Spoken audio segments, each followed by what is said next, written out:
Welcome to another Deep Dive. Great to be here. Today we're digging into a really compelling stack of sources. They give us quite the snapshot of artificial intelligence right now. Yeah, it's moving so fast. Exactly. We're looking at its, ambitious visions, the huge impacts it's having, and, well, some pretty big questions it raises, too. Absolutely. It covers a lot of ground. It really does. We'll be touching on everything from a leading AI figure's controversial manifesto. Yeah. That's the one.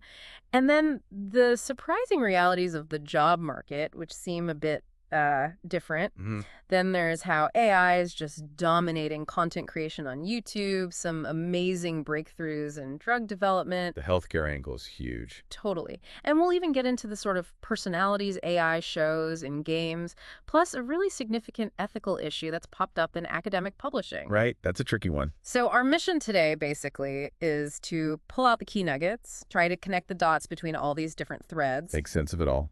Yeah, and help you understand what it all means for you and this world that's changing so quickly around us. Okay. Okay, let's unpack this. Where do you want to start? Let's start with that big vision. Hmm. Sam Altman.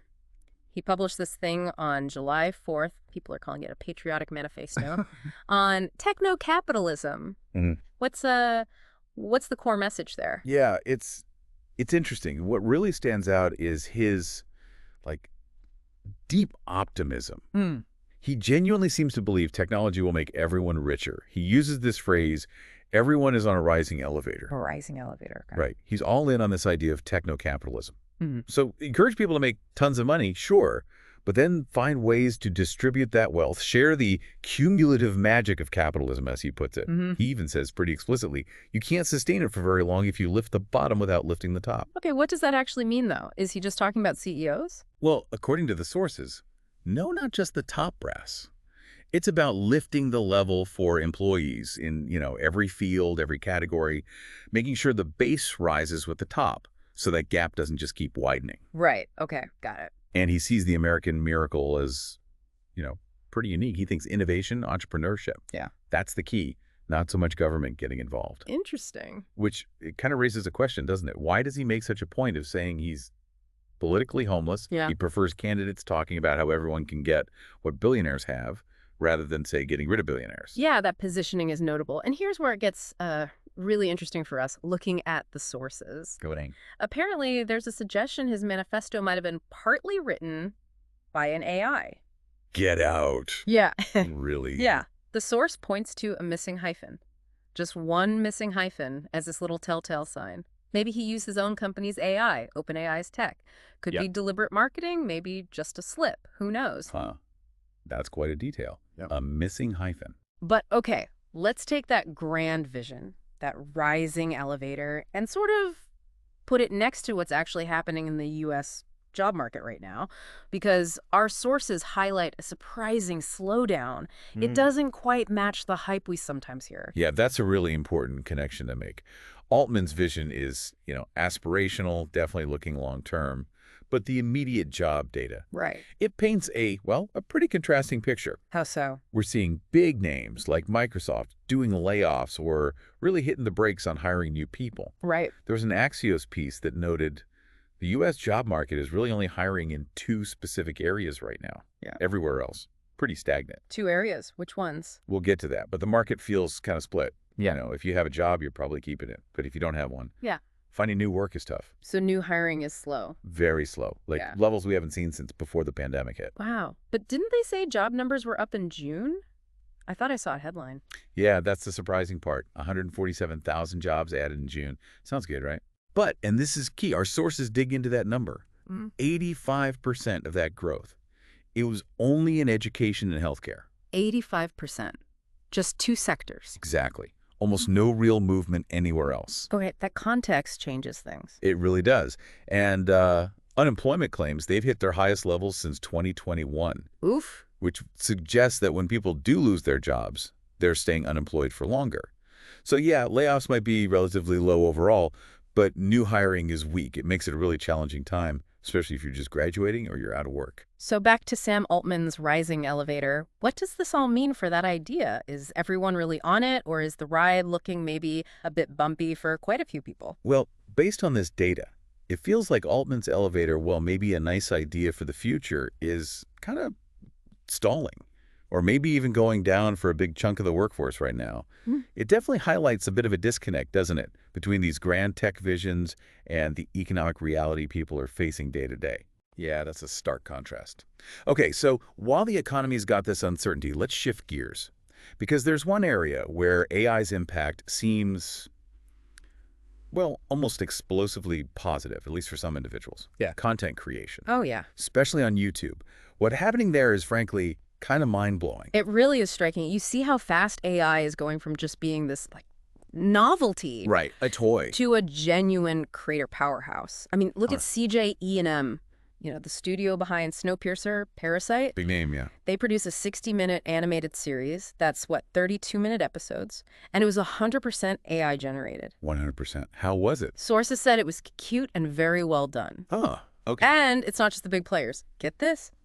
In May, 4 of the top 10 YouTube channels by subscriber count. Top 10 globally. Yep. We're using generative AI for every single video. 4 out of 10, wow. Take a channel called Masters of Prophecy. It's a music channel. In February, they had maybe a few hundred subscribers. Okay. By June, over 30 million. Wait, February to June? Hundreds to 30 million. Yeah, and all its content, AI generated. That's insane growth. It is. And we're seeing AI gaming YouTubers, like someone called Blue, apparently earning 7 figures. 7 figures from AI gaming videos. Seems so. And another creator, Golden Hand, is pushing out like up to 80 AI videos a day across different channels. He even built a platform to automate making these faceless AI videos. 80 videos a day. Yeah. That scale is just, wow. So it feels like AI content isn't just some weird niche anymore. Not all. Audiences are actually watching this stuff. Millions and millions of views, especially the short form videos. Absolutely. They're engaging with it. It makes you wonder, though, what does this mean long term for, the human side of creating content, or even just authenticity? If AI can churn out stuff people like at that volume. That's the big question, isn't it? Where does human creativity fit in? What even is authorship anymore? Right. Is your favorite new indie artist actually just an algorithm? It definitely raises those kinds of questions. But, okay, connecting this back to the bigger picture. AI isn't just about entertainment or YouTube channels. Right. It's moving into areas with really profound impacts on our lives, like healthcare. Yeah, let's talk about that, because drug discovery seems like a really promising area. Isomorphic Labs, that's the Google DeepMind spinoff. Exactly, run by Demis Hassabis, who also leads DeepMind. The guys behind AlphaFold. AlphaFold, that's the protein folding AI, right? Huge deal in biology. Massive deal. Won Hassabis a chemistry award even. It predicts the 3D structure of proteins, which is just critical for understanding diseases and developing drugs. So Isomorphic Labs is using that kind of AI. How? They're using DeepMind's AI to actually design new drugs, specifically targeting things like cancer and immune system disorders right now. Designing drugs from scratch with AI. That's the goal. And here's a really critical point from the sources.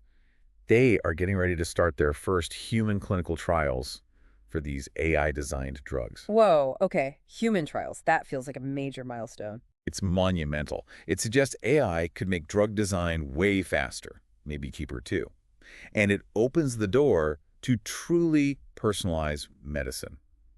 Imagine, designing a specific drug just for your version of a disease, almost at the push of a button. That sounds like science fiction. Well, it's getting closer. There's even this vision that eventually we could have digital models of our bodies. Digital twins. Sort of, yeah.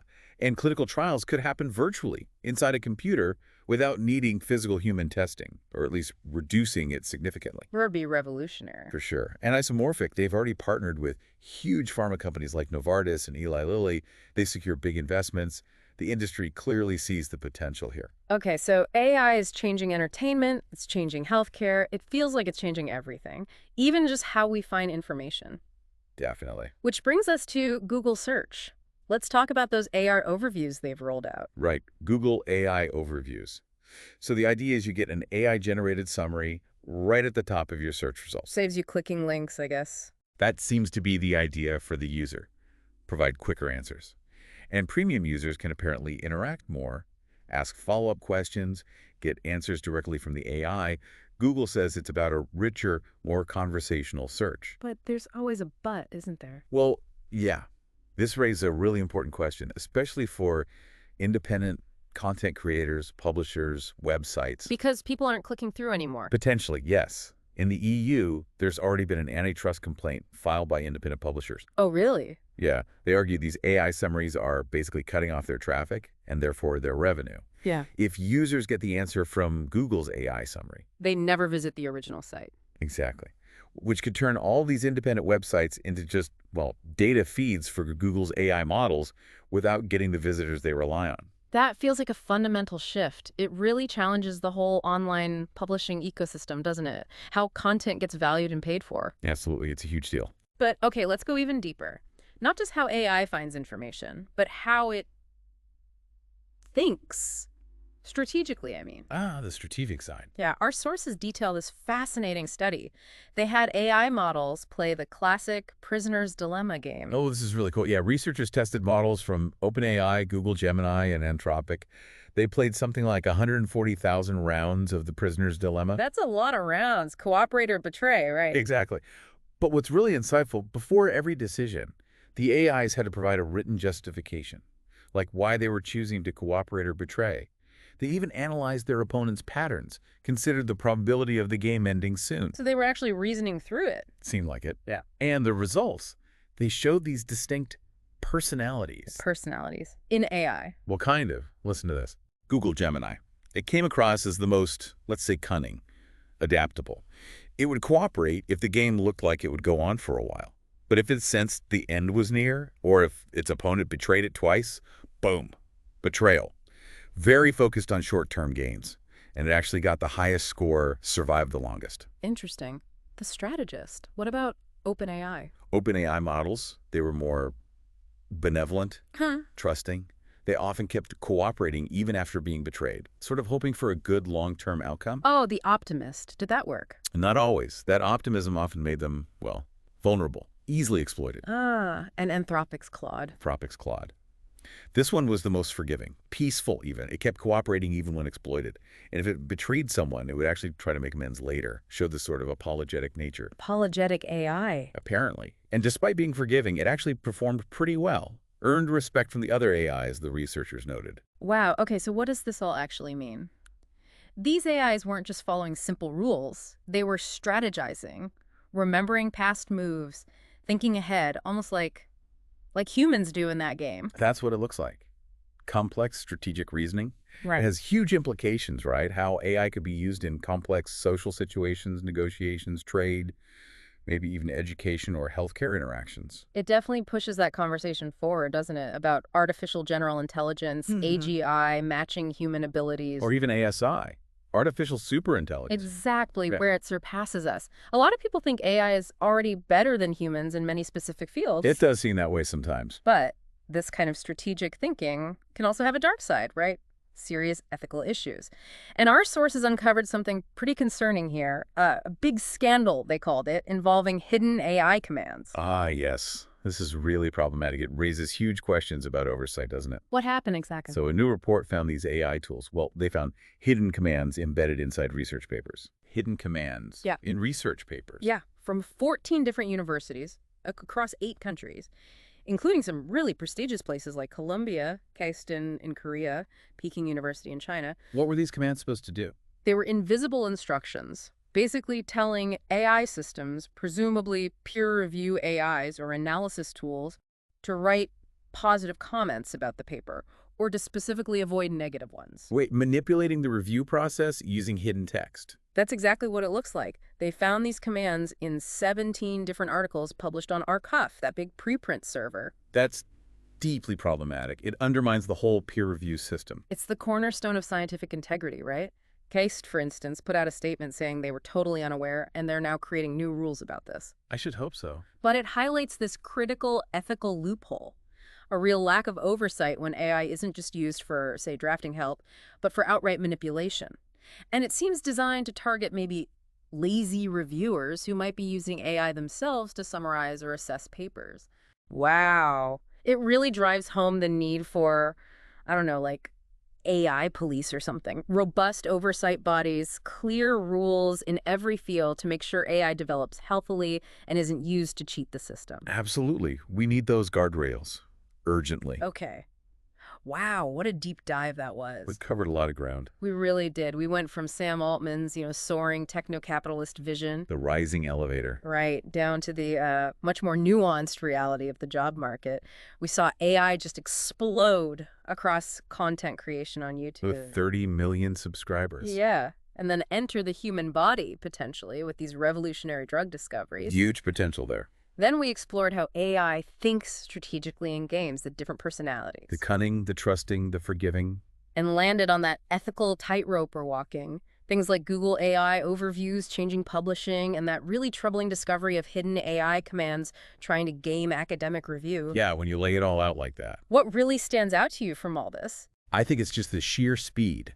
How quickly AI is evolving and weaving itself into, well, almost every part of our lives, often in ways we don't even see immediately. Yeah. It's driving economic narratives, it's shaping what we watch online, it's potentially curing diseases, and it's even challenging scientific integrity itself. Yeah. The impact is just undeniable and really complex. So what does this all mean for us then, for you listening? This pace of change, it really calls for us to be engaged, thoughtful. We can't just ignore it. Not at all. And given what we've talked about, that AI's ability to reason, to persuade, even potentially to manipulate, here's a final provocative thought for you to mull over. Okay. As AI becomes more and more integral to society, how do you think we can best ensure trust, accountability, especially when it comes to the information we consume every day and the scientific knowledge we rely on to make big decisions? That's the critical question for the years ahead. Definitely something to think about. Yeah. Thanks for joining us on this deep dive. Thanks for having me. We hope it's given you plenty to chew on.